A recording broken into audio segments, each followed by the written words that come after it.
Hello, and welcome once again to Family Historian. My name is Stephen Conte. Tonight, as part of our church genealogy series, we're going to feature the records of the Lutheran Church. And joining me on tonight's show, I am very honored to have as my guest a very smart lady. Her name is Pastor Ingrid Wengert. She is currently the pastor at the Zion Evangelical Lutheran Church in Long Valley, New Jersey. And on tonight's show, Pastor Ingrid is going to teach us how we can find our Lutheran ancestors. And now let's welcome Pastor Ingrid Wengert. Pastor Ingrid, welcome to my show. Thank you very much for asking me to be on. Okay, great. You know, I hope I don't start calling you Ingrid Bergman, who, by the way, was a wonderful actress in the movies, and she was also a Swedish Lutheran. She was. And she was very proud of that heritage. Pastor Ingrid, before we get into the how-to of doing Lutheran genealogy research, I always ask my minister guests to go way back in time. Now, your denomination, the Lutheran Church, centers around one man, this obscure German Augustinian monk named Martin Luther. Can you tell us about this man and when he was born and where he was born? Sure. Martin Luther was born in 1483 in Eisleben, Germany. And in 1505, he became a monk in Erfurt, and in 1507 became a priest. Right, and we do have a photo of his home where he was born. It's still standing. Have you been there? I have not been there, but I've been to Wittenberg. Okay, and the college where he taught, the university where he taught. That's right. Okay, so let's keep going on with Martin. So I'm going to, fast forward with his personal life a little bit and then backtrack to his struggle within the one church at the time. Right, that's a heavy topic. Okay. So, why don't I go directly there then? Okay.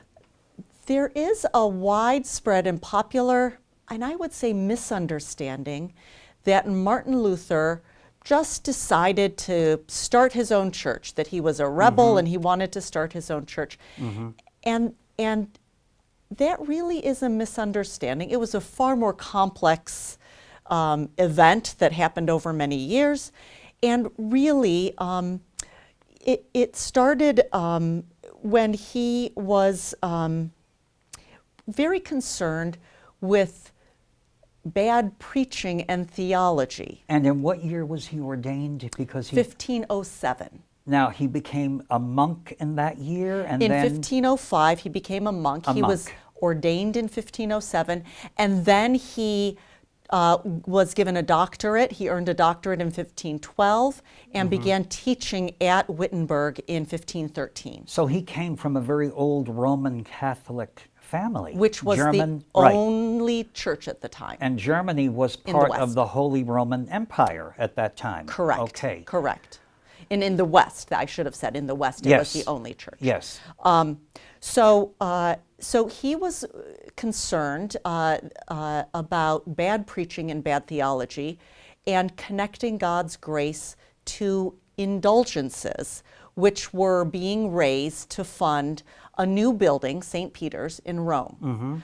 He wasn't the only clergy at the time or professor who was concerned about this, but he ended up using the university bulletin board, the church doors, in order to do something that was done all the time. He posted to these doors, they were the bulletin board of the day, right? 95 theses for debate. This is the famous where Martin Luther nailed it. Is that correct? That's right. We say he nailed it. Okay. He nailed it. However, actually, he probably pasted it to the doors at the time, if we need to be super accurate. And so this was the onset, you told me this, that nailing or pasting it to the door was the onset of the Reformation. Well, and looking back, in time. That's when people say, we pick that date for the beginning. At the time, he had no idea. He was just doing something which was normally done, posting theses for debate, and they ended up quickly being very offensive to the structure of the church. Right. He had no idea. He thought that the authorities in Rome would also be as concerned with raising funds and connecting that to God's grace, that you could earn God's grace through giving money for indulgences. Right. So he was not the defiant rebel that he has been pictured as over the centuries. He wasn't. He was asked, though, to recant his criticisms, and so that was 1517.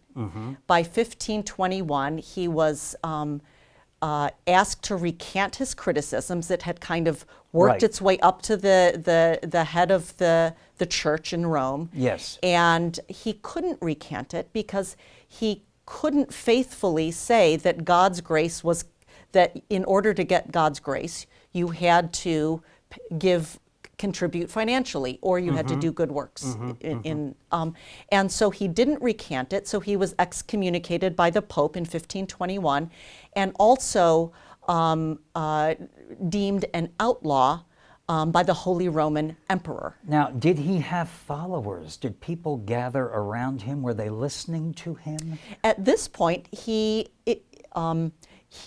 was among a number of people, peers, really, I would say. So he's not as though he's on top and everybody else is that he's, although he was charismatic.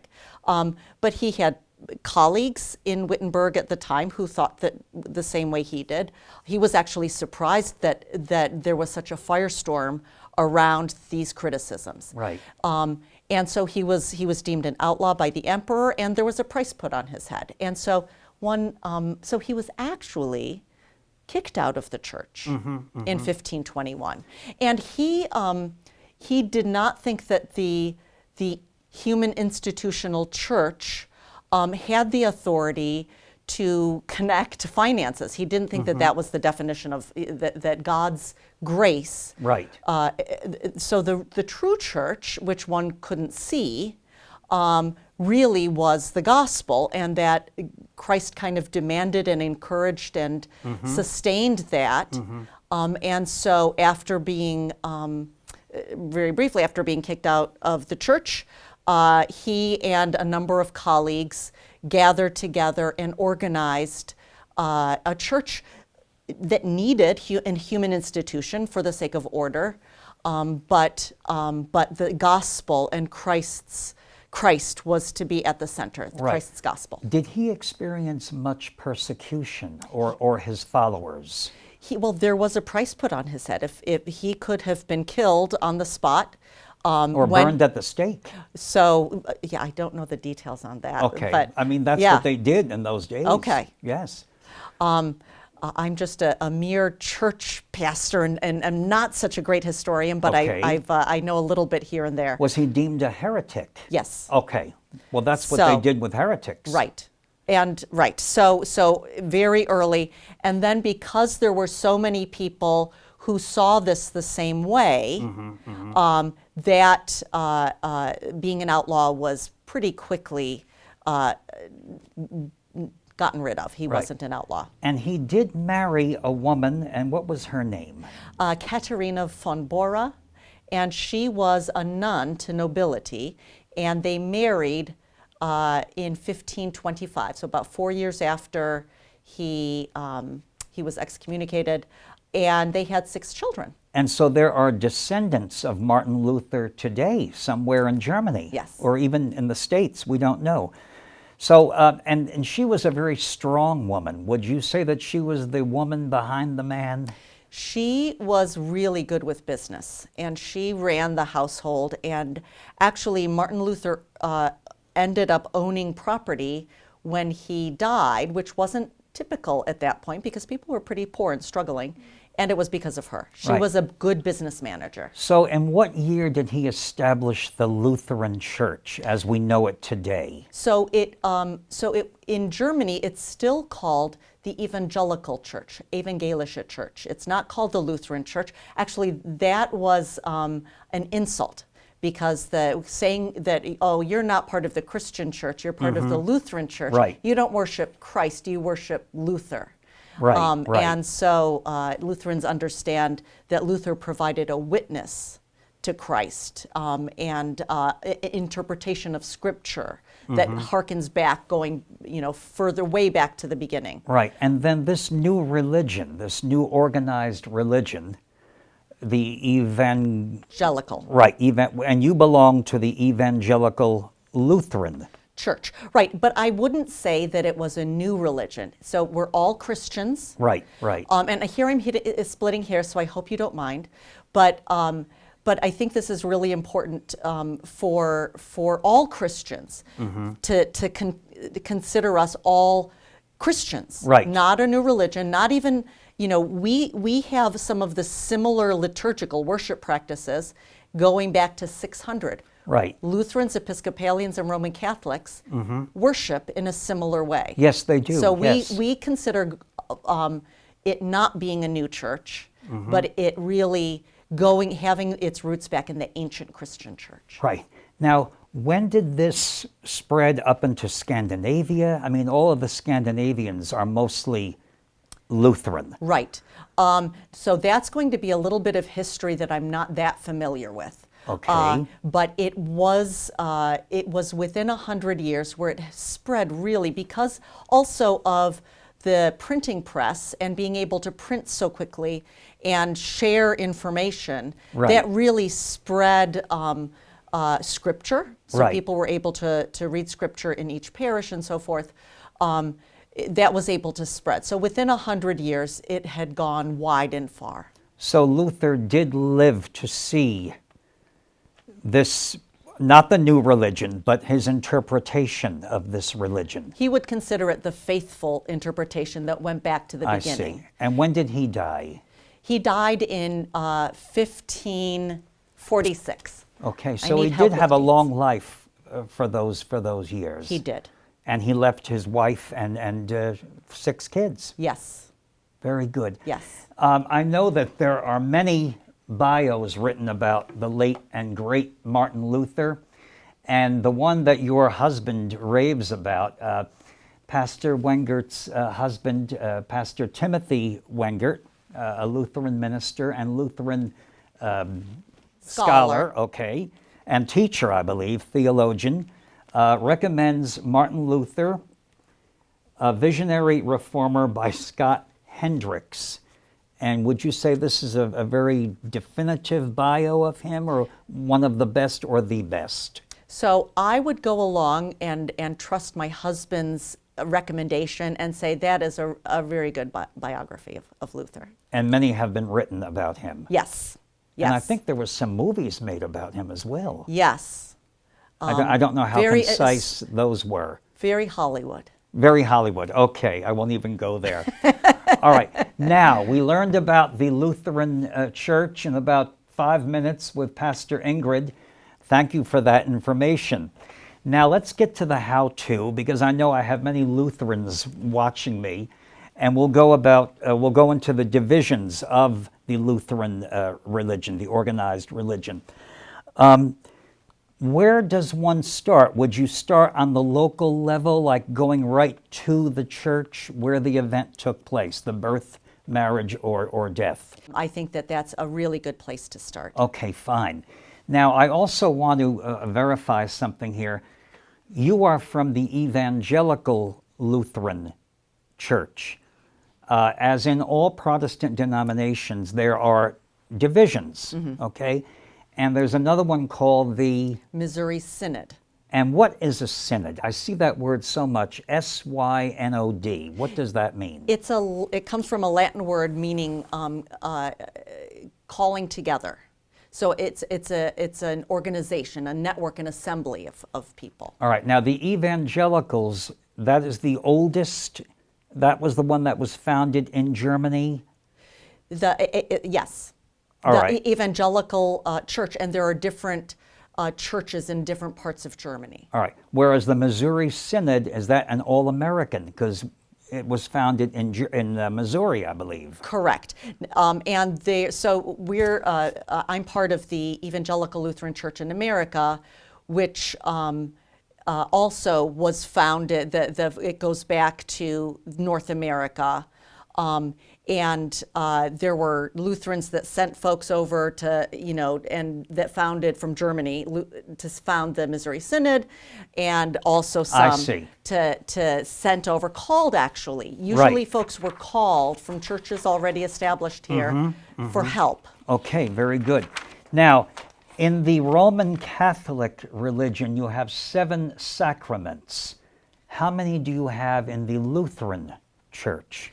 We have 2 sacraments, baptism and communion. All right, so marriage is not a sacrament. Correct. I see. Now, these sacraments that you mentioned will have corresponding records. That's right. All right, and of course, the non-sacramental are the marriage and, of course, burial, but they have records as well. They do, along even with confirmation, and membership in a congregation, yes. Right. Now, as Pastor Ingrid mentioned, you should start in the church where you believe your ancestor went. Now, you have records. Your church was founded in what year? 1760. 1760, and we're going to show you a photo of that beautiful church in the beautiful Long Valley, New Jersey, which your husband calls the New Jersey Alp or something. That's right. The Alps of New Jersey. It's a little chilly. But it was once called German Valley. And when did they make that switch over? Right in the lead up and during World War I, actually, because this country was at war with Germany, and there was desire to be a bit of a distance. And so kind of people wanted to be disassociated with Germans. So now it's Long Valley. Long Valley. And it's still a beautiful area of New Jersey. You must go there. Now I'm going to show our viewers these are Lutheran American records, mostly from Pennsylvania. And I do want to thank right now on the air the Lutheran Archive, the Evangelical Lutheran Archive in Philadelphia, for lending us these beautiful records. And the first one we have is a baptism record. And I'm going to have Pastor Ingrid not read the whole thing, but just explain the information on here. They are all in German. And this is one from the year 1754. If you can just tell us the information that would be on there, and Pastor. So it's difficult to read, and many times a congregation might not even have this in their building. And so if you go to the congregation, they would be able, if they don't have it in their building, they would be able to tell you where to find it. Right. So at the Lutheran Archive Center. Here, it has the date, it has the name of the child, it has the father and the mother, and it has the sponsors or the godparents. It's kind of hard to read. This first one actually is easier to read. And if you have, I think that if you have trouble reading it yourself, if you know somebody who can read German, it would be helpful, and they can maybe help you with some of the wording and the spelling of the names. And it might even be difficult for them because in the 17 or in whatever century, writing looks very different. And I think in Germany, some of the older records are written in the Gothic print, so that's even more difficult. Yes. Now here's one. These are death records. Yes, and this is from a church in Philadelphia, St. Michael's. And in what year are we Germantown, talking here? 1766. Okay, great. And this is death, funeral, and burial records. And again, you can tell that because at the top it says Begrabene, 1766. And so if somebody could speak German, right, or you could even Google translate it. Yes, if you can read it, to see what that means. I'm using my high school German. Okay. And now this one here, I believe, this is a very important one in your religion, communion records. Yes. Which is a sacramental record. Is that correct? It is. Okay. And so there's a record from 1769 of who received communion at St. Michael's in Philadelphia. And keeping track of that is especially back in the early days, they kept very good records of this. Okay. And I don't know what this is. Maybe you can, I think this might be the front page of that. Yes, and this is yes. also from St. Michael's in Philadelphia. This is the cover page, and this is also baptisms. So from 1776, the birth of our nation. Yes, yes. So before that, it was a British colony. Yeah. Well, the Germans have been in Pennsylvania for many years. Yes. And I think at one time, I heard that the national language would have been German. Huh. I heard that at one time, many years ago. Well, and even before the Germans settled there, it was the Swedes, right? So there was the Delaware Valley was New Yes. Sweden, and so probably they spoke Swedish. More Lutherans. Yeah, and more Lutherans, true. Right. Now, as Pastor Ingrid said, if you go to your local Lutheran church and they don't have the records there, maybe they were destroyed, or maybe they were given to the archive in Philadelphia. And we'll put up the website and information about the Lutheran, Evangelical Lutheran Archive in Philadelphia. And then we also have the Missouri Synod Lutheran, and they're in Concordia, Missouri. So these are very good sources, and they will work with you. And now the records of your church, your congregation was founded in 1760, okay? But unfortunately, many of those records have been destroyed or are missing. I don't know yet. So by having all these conversations with you and by you asking the question, I am now on a hunt to find our records. I have inspired you. You have. I have inspired you. Great. Oh, can I also Sure. add that the other source that I went to the Lutheran Archive Center in Philadelphia. There is also a Lutheran Archive Center in Chicago connected to the ELCA. All right, fine. And the other one is our local historical society. Because our church is so old. In Long Valley. In Long Valley. Right, So right. that's another place that I would that I'm looking for now. Right, very good. find things. So that's very good information, because my show is a how-to show. Thank you for that. Local historical societies in towns that were highly German Lutheran. Also, does your church have a printed church history? Yes. Oh, okay, very good. Yes, actually, I have it. I have it here. Oh, very good. And that's called Passing on the Faith. Yes. And this was written by a parishioner? By a parishioner who has educated a very intelligent A parishioner. local historian. A local historian. Great. This is another great source, and they will list many of the early parishioners in here and the early ministers. Pastors, yes. Okay. So that's very good. Also, the Mormons have been microfilming Lutheran records since the very beginning. There's a great deal of that. Family Bibles. I'm sure there are some old German family Bibles in some Lutheran families. Let's talk about the Lutheran Church in America. And this astounds me, Pastor. The oldest Lutheran church, I believe it's an Evangelical Lutheran church, is not on the mainland. Correct. Tell our viewers where it is and what year it was founded. So, Frederick Evangelical Lutheran Church is on St. Thomas, U.S. Virgin Islands, 1666. All right. How in the world did Lutherans wind up? Were they missionaries, or how did they wind up in the U.S. Virgin Islands? No, we go back to funds again, money.